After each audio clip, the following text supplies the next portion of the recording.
laawol kisal ko laawol peewal e ɓantal. Bismillahi irrahmani irrahim. Alhamdulillahi rabbil alamin. Wassalatu wassalamu ala rasulihi al-amin wa ala alihi wa ashabihi ajma'in. Amma ba'du, ayyuha al-ikhwa, assalamu alaykum wa rahmatullahi wa barakatuh. Aray en serali jokkitagol dursande men nden e ndeɗo deftere labande juɓɓudi mum oɗo matn al-usul min ilmi al-usul Sheikh Muhammad ibn Salih al-Uthaymin waɗi nde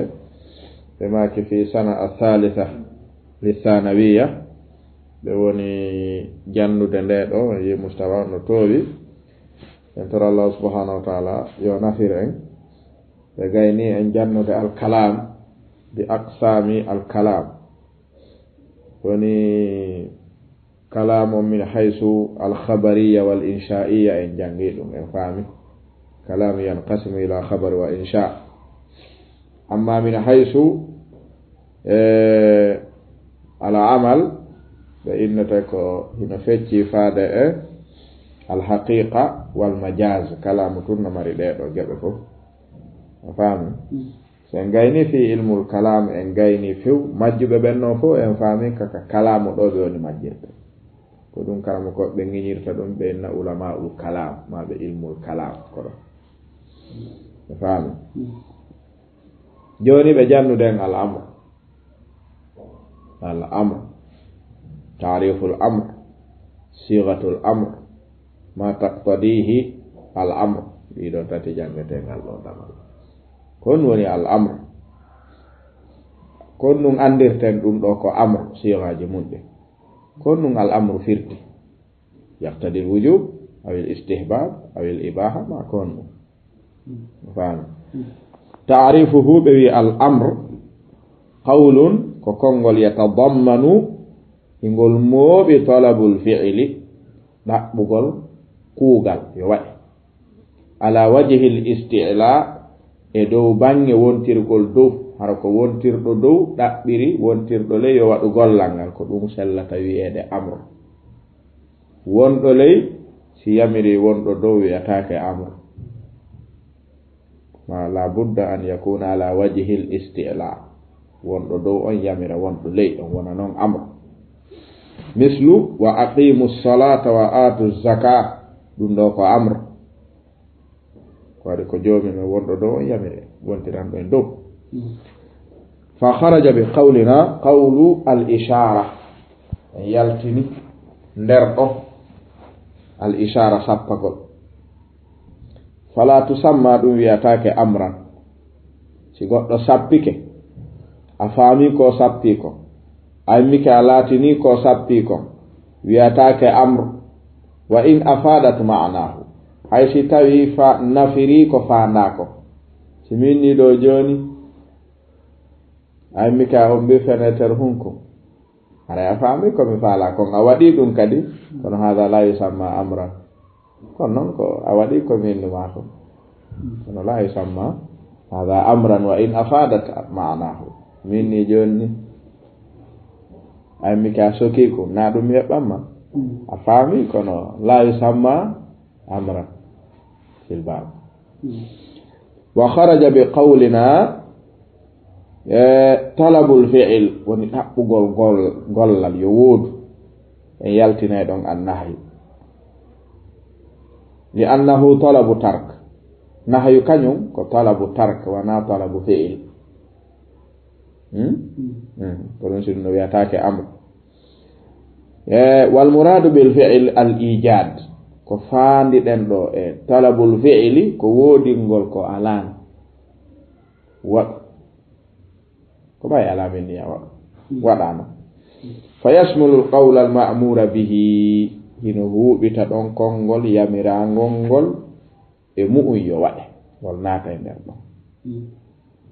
wa kharaja bi qawlina wiyan ala wajhi al-isti'la e yaltinay ɗon al-iltimas jeejugol yaltay ɗon wiyete iltimas so wonɗo le torike wonɗo dow o jeejay woni wa du'a e toragol wa gayrihima ko wana ɗin ɗiɗi mimma yustafad konko nafitorte min sigatil amri bil qara'in hara en famay ɗum ka sigatul amr andiren ɗum ɗo ko iltimas ma ko amre ma ko du'a kono hara ko bi qarina hombo fewtina ko ɗon andeten honno ɗum ɗo wi'ete bi qarina on andirten de ko ɗum si ɓeyne ka nahwu laamul amri wa laamul du'a wa laamul nahyi wa laamul du'a ɗum no fof ko qarina on firtata laamu on ko honɗum joni sen wi'i sigatu siyahul amri sogganɗe wallinaɗe ɗen ko andire ɗo ko yamirore fanda si ɗum ɗo gollirama awalan fi'lul amr woni fi'lul amr gollal yamirgol ɗon woni hoore o mislu utlu ma uhiya ilayka min alkitab ɗo ko fi'lu amr en andi ɗo ko yamirore ɗaɓɓa no woodi saniyan ko yete ismu fi'lil amr harana fi'lu amru kañum tigiri kono ko ismuhu ko kana haw jangate ismu fi'lil amr mislu hayya ala salah are ka julde ɗo wona fi'lu amr kono ko ismu fi'lu amr andirte ɗon notagol e ko nodda ko woni almasdaru naibu an fi'lil amr masdaru naib masdar ɓullitande lontinde an fi'lil amri on ɗon kadi mo jeeya e sigatul amr misal fa idha laqitum alladhina kafaru fa darba ar-riqabi oɗo ko amr ko masdar naibu an fi'lil amr ko waɗi asli on ko fadribu ar-riqaba ɗum woni asli on jumla on joni noon fa darb ko masdar arɗo lonti ismu fi'lil amri on fadribu ar-riqaba a faami rabi'an woni al-mudari'u al-maqrunu bi lamil amr fi'lul mudari fewndiɗo hara himo cinkidira laamul amr ino ɗoli tu'minu billahi wa rasulihi sa itti laamu on ko tu'minuna billahi wa rasulihi ko fi'lu amr laamu on ɓayri naati nunu on monta a faami oɗo ko laamul amru o wi'ete so naati e fi'lul mudari haray mo jeeya e sigatu siyahul amr wa qad yustafad ino nafitore talabul fi'li min gayri sigati l amr iɗen wawi kadi heɓude nokkeli goo ka ɓulliteten e sigatul amri woni talabul fi'li ɗaɓɓen gollal ngal harana e sigaji amru ɗin fo rewɗe anden anna hadha al amra ma'murun bihi si ɓenni ayna dalil ayna siga inna la hadha la yahtaj ila siga na'rifu anna hadha ma'murun bihi biduni wujudi siga kayfa mislu kono andirten ɗum an yusafa si gollal ngal siforama bi annahu fardun ko farilla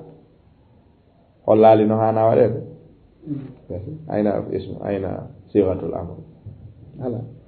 aw wajib koko waɗɗi holli no hana waɗede aw mandubu hino yiɗa holli koko haala waɗede landaki siga aray ɗum aw ta'a ma ko ɗoftare ɗum holli no hana waɗede aw yumdahu fa'iluhu ma wacce waɗuɗo wo holli koko hana waɗede aw yudamma tarikuhu ma ngiñe kala accuɗo ɗum holli koko hana waɗede aw yatarattabu ala fi'lihi thawab ma wi'e waɗɗono mari baraji tel holli koko hana waɗede aw ala tarkihi iqab wi'e accuɗo ɗum wono mari lette holli koko hana waɗede ɗum ɗo fu ko andir ɗum annal amra yanbaghi an yuqama bihi biduni sigati amr siyahu amruji ɗin fo hara natal nder to si waccama hollino hana waɗede a yiiɗi faami ɗo ko ɗiɗo woni ɓe janni ta'rifu al amr summa ta'rifu siyaghi al amr summa yustafadu talab al fi'li min ghayri sighati al amr natlubu ijada fi'lin biduni hadhihi as-siyaq كإذا مدحت شيئا وقلت أنه واجب وهو فرض وهو مندوب فيه ثواب في تركه إقاب harayo andama ɗon kadi ɗon no hana waɗede biduni hadihi siga faami jon damangal ɗum ɗon ɓuri moƴƴude ko hande jangude ɗon daroɗen ɗon hara en naadinirali kañum e ma taqtadihi sigatul amru ko waɗi no pottodiri seeɗa siga bimana al amru on wa siga on no hani wonde seeɗa ma taqtadihi sigatul amri wona kadi feere la pottodira seeɗa faami wallahu taala alam. Assalamu aleykum wa rahmatullah.